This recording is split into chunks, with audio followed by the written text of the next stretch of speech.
Welcome back అండి. ఈ వీడియోలో మనం ఏం డిస్కస్ చేస్తామంటే 64వ క్వశ్చన్ మనం తీసుకునే ప్రయత్నం చేద్దాం. మరి మీకు ఆల్రెడీ వైసీటీకి సంబంధించి కోర్స్ తీసుకుంటున్నారు కదా. సో మొదటి 100 మందికి నేను ఒకటి చెప్పడం జరిగింది. మొదటి 100 మందికి ₹39 ఆఫర్ అందిస్తానని చెప్పాను. సో ఆఖరి 18 మంది ఇంకా ఉన్నారండి. ఆఖరి 18 మంది. సో ఆఖరి 18 మంది ఎవరైతే ఉన్నారో మీరు తీసుకోవడానికి ప్రయత్నించండి. రైట్. చూడండి, ఇక్కడ ఫస్ట్ క్వశ్చన్ మరి 64 క్వశ్చన్ తీసుకున్నట్టయితే క్వశ్చన్ ఏమి ఇచ్చాడు క్లారిటీగా మనం అర్థం చేసుకునే ప్రయత్నం చేయాలి. ఇదైతే 9th క్లాస్లో లేదు, ఇంటర్మీడియట్లో ఉంది. మరి old biology Telangana, present Telangana, అదేవిధంగా Andhra old biology textbook 10th క్లాస్లో ఉన్నటువంటి ప్రశ్న. ఓకేనా. సో కేర్ఫుల్గా చూడండి. Alignment of chromosomes in the centre of the cell at the equatorial plate constitutes which stage of mitosis. ఓకేనా. ఇక్కడ ఏంటి అంటే ఇది సాధారణంగా కణ విభజన అనేది 2 దశల్లో జరుగుతుంది. ఒకటి మైటోసిస్, రెండోది మియోసిస్. అదే సమవిభజన, అదేవిధంగా క్షయకర విభజన.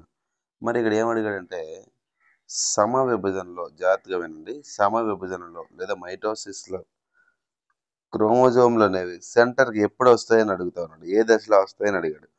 ఓకే. ఏ దశలో వస్తాయంటే మెటాఫేజ్ దశలో వస్తాయి. అయితే ఇక్కడ సార్ దీనికి ఎక్స్ప్లెనేషన్ అనేది లేదా అంటే దీనికి ఎక్స్ప్లెనేషన్ అనేది ఉంది, కానీ మనకి దీనికి ఉన్నటువంటి బేసిక్స్ రావాలి. ఇది యాప్లో నేను డిస్కస్ చేస్తా, అక్కడ మీరు తెలుసుకోవచ్చు. ఓకేనండి. నెక్స్ట్ క్వశ్చన్ 64వ క్వశ్చన్ అయింది కదా. 65వ క్వశ్చన్కి మనం వెళ్దాం. ఇది మీరు ఆన్సర్ చేసేస్తారు. ఓకేనా. 65వ క్వశ్చన్ మీరు ఆన్సర్ చేయాలి. నేను ఎక్స్ప్లెయిన్ చేస్తా, ఆన్సర్ చెప్పేసాను ఈ లోపు. ఓకేనా. సో ఇక్కడ క్వశ్చన్ ఏంటి అంటే which of the following cell organelles, జాగ్రత్తగా వినండి, which of the following cell organelles are responsible for transfer, packaging and modification of protein and lipids in vesicles. అంటే ఏంటంటే which of the following cell organelles, ఆప్షన్స్లో 4 కణాంగాలు ఇచ్చాడంట. Okay. అందులో ఒకటి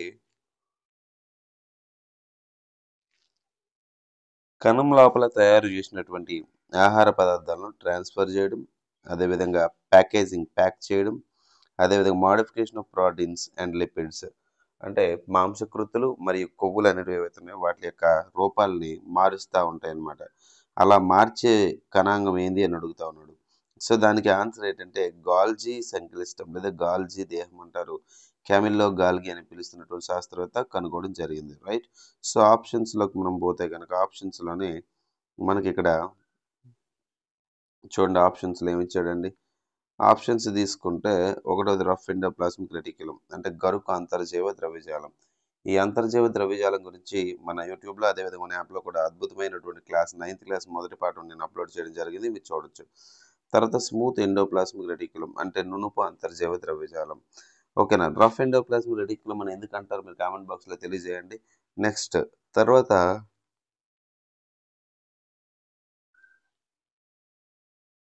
వచ్చేసరికి రైబోజోమ్లు, తర్వాత గాల్జీ apparatus లేదా గాల్జీ దేహం అంటారు.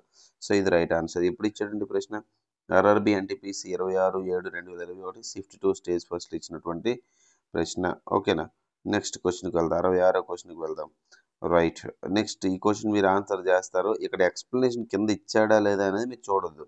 నేను ఎక్స్ప్లెయిన్ చేసింది జాగ్రత్తగా అబ్జర్వ్ చేయండి, మీకు మంచి డేటా అనేది వచ్చింది. ఓకేనా. చూడండి, which of the following is a membrane bound sack.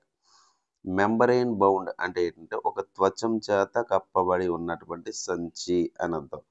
ఓకేనా. ఒక లేయర్తో కవర్ చేయబడిన సంచి. అయితే దాంట్లో అంటే ఏముంటాయంటే డైజెస్టివ్ ఎంజైమ్స్, ఆల్రెడీ ఇది రిపీటెడ్ క్వశ్చనే. జీర్ణ ఎంజైమ్లు ఉంటాయి. జీర్ణ ఎంజైమ్లు లేదా దానికి ఇంకో పేరు ఏం చెప్పాను నేను, హైడ్రోలైటిక్ ఎంజైమ్స్ అని చెప్పి మీకు చెప్పడం జరిగింది. ఏం చెప్పానండి, హైడ్రోలైటిక్ ఎంజైమ్స్ అన్న. మరి హైడ్రోలైటిక్ ఎంజైమ్స్ కలిగి ఉన్నది ఏది అంటే బయట నుంచి సూక్ష్మజీవులు ఏమైనా వస్తే నాశనం చేసేది ఏది, లైసోజోమ్. మీకు ఆల్రెడీ చెప్పాను. సో గాల్జీ సంక్లిష్టం తప్పు, అదేవిధంగా మైటోకాండ్రియా తప్పు. వ్యాక్యూోల్స్ అంటే రిక్తికలు అని అర్థం. వ్యాక్యూోల్స్ అంటే ఏంటంటే రిక్తికలు అని అర్థం. సో రిక్తికలు కూడా కాదు. సో రైట్ ఆన్సర్ ఏంటంటే ఇక్కడ లైసోజోమ్స్ అనేది రైట్ ఆన్సర్. సో ఇది ఎప్పుడు ఇచ్చాడు, ఆర్ఆర్బి ఎన్టీపీసీ 15/3/2021 షిఫ్ట్ 1 స్టేజ్ 1 ఇచ్చినటువంటి ప్రశ్న. ఓకేనా. నెక్స్ట్ చాలా డెడ్ ఈజీ క్వశ్చన్ ఇది. ఓకేనా. ఈ క్వశ్చన్ చూడండి. ఈ క్వశ్చన్ ఏంటండి, ఈ క్వశ్చన్ ఏంటి అంట రైబోజోమ్స్ రైబోజోమ్స్ అనేవి ఏం తయారు చేస్తే అడిగాడు. రైబోజోమ్లు ఏం తయారు చేస్తాయండి, ప్రోటీన్స్ తయారు చేస్తాయి. డైరెక్ట్ క్వశ్చన్ ఇది. RRB NTPC 9/1/2021 shift 1 stage first ఇచ్చినటువంటి ప్రశ్న. మరి దీనికి ఇక్కడ చిన్న ఎక్స్ప్లెనేషన్ కూడా ఇవ్వడం జరిగింది, అది కూడా తెలుసుకుందాం. ఓకేనా. నెక్స్ట్ ఇక లైసోజోమ్ గురించి కొంచెం ఎక్స్ప్లెనేషన్ ఇచ్చాడు, తెలుసుకునే ప్రయత్నం చేద్దాం, ఇంపార్టెంట్ కూడా. చూడండి, lysosomes is membrane bound cell organelle. అంటే ఏంటంటే లైసోజోములు అనేవి ఒక త్వచం చేత కప్పబడి ఉంటాయి. ఈ లైసోజోముల గురించి నేను చెప్పేటప్పుడు మెంబ్రెయిన్ బౌండ్ అని ఎందుకు అంటున్నాను అనేది మీకు క్లారిటీ యాప్లో చెప్పడం జరిగింది. చూడండి, structurally and chemically they are spherical vessels containing digestive enzymes capable of breaking down all kinds of biomolecules. అన్ని రకాల జీవనములు కూడా బ్రేక్ చేయగలిగే ఎబిలిటీ లైసోజోమ్లకు ఉంటుంది, ఎందుకంటే దాని లోపల స్ట్రాంగ్గా ఎంజైమ్స్ ఉంటాయి కాబట్టి. Including proteins. ఎలాంటి వాటిని బ్రేక్ చేస్తాయి? ఇంక్లూడింగ్ ప్రోటీన్, మాంసకృతులు బ్రేక్ చేయగలవు, న్యూక్లిక్ యాసిడ్స్ అంటే డిఎన్ఏ అని ఆర్ఎన్ఏ కూడా బ్రేక్ చేయగలవు, అదేవిధంగా కార్బోహైడ్రేట్లను బ్రేక్ చేయగలవు, అదేవిధంగా లిపిడ్స్ లేదా కొవ్వణువులని బ్రేక్ చేయగలవు, అదేవిధంగా సెల్యులర్ డెబ్రిస్ కణం లోపల ఉన్నటువంటి వ్యర్థాలు ఏవైతే వాటిని, అదేవిధంగా ఫారిన్ పార్టికల్స్ బయట నుంచి కణం లోపలికి వెళ్తున్నటువంటి ఏదైనా బాహ్య ప్రపంచం నుంచి వెళ్తున్నటువంటి కణాలు కానీ ఇవన్నిటిని కూడా నాశనం చేయగలదు. అయితే ఇవి ఎవరు డిస్కవర్ చేశారంట? Discovered by Belgian biologist Christian de Duve. ఇది ఇంపార్టెంట్. బెల్జియం దేశానికి చెందినటువంటి ఒక బయాలజిస్ట్ జీవశాస్త్రవేత్త క్రిస్టియన్ డి డువే అని పిలుస్తున్నటువంటి పర్సన్ కనుక్కోవడం జరిగింది. ఈయనకు వైద్య శాస్త్రంలోనే 1974లో ఈయనకి నోబెల్ ప్రైజ్ కూడా రావడం జరిగింది. రైట్, ఇది పాయింట్ గుర్తుపెట్టుకోండి. ఓకేనమ్మా. నెక్స్ట్ 67వ క్వశ్చన్ మీకు అలా డిస్కస్ చేయడం జరిగింది. ఓకే, నెక్స్ట్ క్వశ్చన్ చూడండి, మీరు ఆన్సర్ చేయగలగాలి. ఓకేనా. ఓకే, దీనికి సమాధానం ఏంటో ఒకసారి చూద్దామండి. దీనికి సమాధానం మీకు ఆల్రెడీ తెలుసు. ఈ క్వశ్చన్ని అర్థం చేసుకోవాలి, సింపుల్గా అర్థం చేసుకోవాలి అంతే. ఓకేనా. ఎక్కువగా మనం రిస్క్ తీసుకోకూడదు, ఆడుకోవాలి క్వశ్చన్ చూడంగానే. అర్థమైందా? ఇది ఎప్పుడు ఇచ్చాడండి? RRB NTPC 26/6/2021 shift 1 stage first ఇచ్చాడు. తర్వాత ఆర్ఆర్బి ఎన్టీపీసీ 16/1/2021 షిఫ్ట్ 1 స్టేజ్ 1 ఇచ్చినటువంటి ప్రశ్న. క్వశ్చన్ ఎప్పుడు కూడా నేను చెప్పాను కదా, మొత్తం చదివి భయపడాల్సిన అవసరం అయితే లేదు. ఓకేనా. చూడండి, ఇక్కడ which of the following organelles helps to keep cell clean. ఇక్కడ దాకా క్వశ్చన్ మర్చిపోండి. ఓకేనా. ఇక్కడ దాకా క్వశ్చన్ అనేది మీకు అవసరం లేదు ఇక్కడ. ఓకేనా. అయితే ఎక్కడైతే మీకు డైజెస్టింగ్ అని ఇచ్చాడో, అంటే జీర్ణం చేయడం లేదా ఎనీ ఫారెన్ మెటీరియల్, ఏదైనా బయట నుంచి వచ్చిన మెటీరియల్ జీర్ణం చేయగల కెపాసిటీ ఎవరికి ఉందండి? లైసోజోమ్కే ఉంది. ఎవరికి ఉందండి? లైసోజోమ్కి ఉంది. సో గాల్జీ దేహం తప్పు, మైటోకాండ్రియా తప్పు, ఎండోప్లాస్మిక్ రెటిక్యులం అంటే అంతర్జీవ ద్రవ్యజాలం కూడా తప్పే. ఓకేనా, జాగ్రత్త గుర్తుపెట్టుకోండి. నెక్స్ట్ క్వశ్చన్, ఇది 10th క్లాస్ ఎన్సీఆర్టీలో నేను యాప్లో చెప్పాను, చాలా నీట్గా చెప్పాను ఇది. ఓకేనా. సో చూడండి, ఇక్కడ ఏం లేదండి. Who coined the term protoplasm. Protoplasm కనుక్కున్నటువంటి శాస్త్రవేత్త ఎవరు? ప్రోటోప్లాజం అంటే ఏంటనుకున్నారు? జీవ పదార్థం. నేను చెప్పినటువంటి ఈ క్వశ్చన్ చూడండి, ఈ పాఠంలోనే 68 క్వశ్చన్లు ఇచ్చాడు. కణం అని పిలుస్తున్నటువంటి ఏవైతే ఉన్నాయో ఓవరాల్గా 68 క్వశ్చన్స్ ఇచ్చాడు. 68 క్వశ్చన్స్లో అండి, 68 క్వశ్చన్స్ కూడా 9th క్లాస్లో ఉన్నటువంటి ఒకే ఒక పాఠం నుంచి ఇవ్వడం అనేది నిజంగా గ్రేట్. అంటే టెక్స్ట్ బుక్ దాటి వెళ్ళలేదు అనమాట. అయితే ప్రోటోప్లాజం అని పిలుస్తున్నటువంటి పేరు పెట్టినోడు ఎవడు? పర్కుంజి. డైరెక్ట్గా టెక్స్ట్ బుక్లో ఉంది, ఎక్కడి నుంచి ఇవ్వలేదు. మీరు కావాలని చూడండి, కానీ ఇది ఏది ఇవ్వలేదు అనమాట. ఏది జోహాన్స్ ఎన్వాజలిస్ట్ అని చెప్పేసి పేరు అయితే ఇవ్వలేదు, డైరెక్ట్ పర్కుంజి అని ఇచ్చాడు. సో మెండల్ తప్పు, డార్విన్ తప్పు, రాబర్ట్ హుక్ ఎప్పుడు కణాన్ని కనుక్కున్నాడు కదా. ఎప్పుడు ఇచ్చిన క్వశ్చన్? ఆర్ఆర్బి ఎన్టీపీసీ 3/3/2021 షిఫ్ట్ 1 స్టేజ్ 1లో ఇచ్చినటువంటి ప్రశ్న. ఓకేనా. రైట్, నెక్స్ట్ క్వశ్చన్ వెళ్దాం. ఎన్ని క్వశ్చన్స్ అయినా? 69 అయినా. నెక్స్ట్ 68 క్వశ్చన్లు ఇచ్చారు, 69 ఏంటి సార్ అంటే బ్రాంచెస్ ఆఫ్ బయాలజీ నుంచి మనం చెప్పుకొని వస్తున్నాం కదా, అది ఆర్డర్.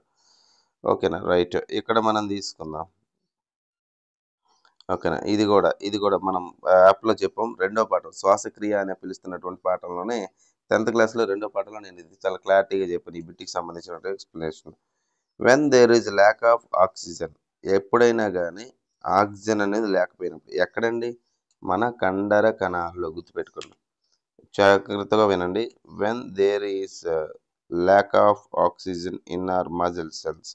చూడండి, ఇక్కడ క్వశ్చన్ చూడండి, జాగ్రత్తగా వినండి.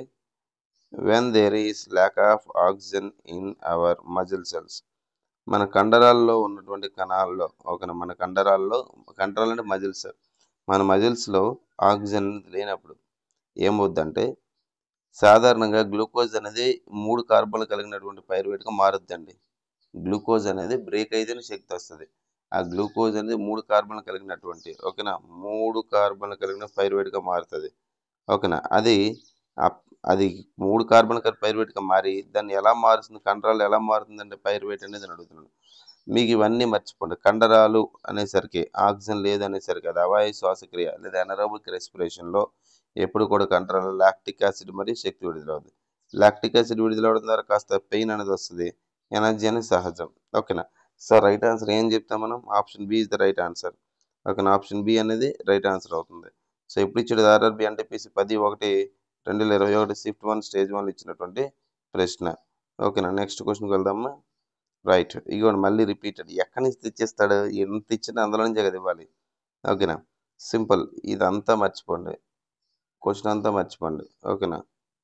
మీకు ఇది అవసరం లేదు. Suicidal bags of the cell అంటే ఆత్మహత్య సంచులని ఎవరిని పిలుస్తారు? లైసోజోమ్‌లు. ఇప్పటికి ఎన్ని సార్లు? ఒక 4 సార్లు రిపీట్ చేసిన బిట్. ఓకేనా? So, option A is the right answer. Golgi complex C తప్పు, క్లోరోప్లాస్ట్ తప్పు, మైటోకాండ్రియా తప్పు. డైరెక్ట్‌గా అంటే సబ్జెక్ట్ వచ్చిందంటే ఆన్సర్ టక్కున ఎగరేసేయొచ్చు అనమాట. అర్థమైందా? గుర్తుపెట్టుకోండి. రైట్. మరి ఇప్పుడు తీసుకుంటే ఆర్ఆర్‌బీ ఎన్‌టీపీసీ 5/3/2021 షిఫ్ట్ 2 స్టేజ్ 1లో ఇచ్చినటువంటి ప్రశ్న ఇది. అంతేనా కాదా? ఓకే. నెక్స్ట్. ఇది కణ విభజన గురించి ఇచ్చాడు. కణ విభజన గురించి చెప్పిన తర్వాత మీకు ఈ మైటోసిస్ మీద, మియోసిస్ మీద క్వెషన్స్ చేస్తానండి. డైరెక్ట్‌గా మీకు చెప్తే అర్థం కాదు. ఓకే. దీనికి పెద్ద కాన్సెప్ట్ అని చెప్పాలి. అది కూడా యాప్‌లో అప్‌లోడ్ చేస్తే చూసుకోండి. ఓకేనా? Right. Next question. Master of the cell అని ఎవరినంటాడు? Simple. Master of the cell. ఇప్పుడు కణం లోపల హెడ్ ఎవడుంటాడండి? ఇక్కడ ఇదిగోండి కణం. కణం లోపల ఎవడుంటాడు? కేంద్రకం. వీడినే న్యూక్లియస్ అంటారు. వీటిలోనే కదా డీఎన్ఏలు ఉంటాయి, జీన్స్ ఉంటాయి. మరి ఈడనే మాస్టర్ అంటారు కదా! కాబట్టి ఇక్కడ మాస్టర్ ఆఫ్ ద సెల్ ఇదంతా తీసేసేయి. మాస్టర్ ఆఫ్ ద సెల్ అని ఎవరిని పిలుస్తారంటే న్యూక్లియస్‌ని పిలుస్తారు. ఏమని పిలుస్తారండి? న్యూక్లియస్. సో, ఎండోప్లాస్మిక్ రెటిక్యులమ్ అనేది కాదు. ఒక తర్వాత మైటోకాండ్రియా అయితే కాదు. తర్వాత న్యూక్లియోలస్ కేంద్రకాంశం అయితే కాదు. ఓకేనా? మరి ఎవరు ఆన్సర్ ఇక్కడ? కేంద్రకం లేదా న్యూక్లియస్. ఎప్పుడిచ్చాడు ఇది? RRB ALP and techniques 29/8/2018 shift 2లో ఇచ్చినటువంటి ప్రశ్న. ఓకేనా? రైట్. తర్వాత 74వ క్వెషన్‌కి వెళ్దాం. ఓకేనా? రైట్. ఇక్కడ లార్జెస్ట్ సెల్ ఆర్గనెల్. ఓకేనా? లార్జెస్ట్ అంటే అతి పెద్ద కణాంగం ఏది అని అడిగాడు. ఓకేనండి? అతి పెద్ద కణాంగం. ఓకేనా? జాగ్రత్తగా వినండి. ఇక్కడ గుర్తుపెట్టుకోండి. అతి పెద్ద కణాంగంని ఎలా చెప్పగలుగుతారు? ఓకేనా?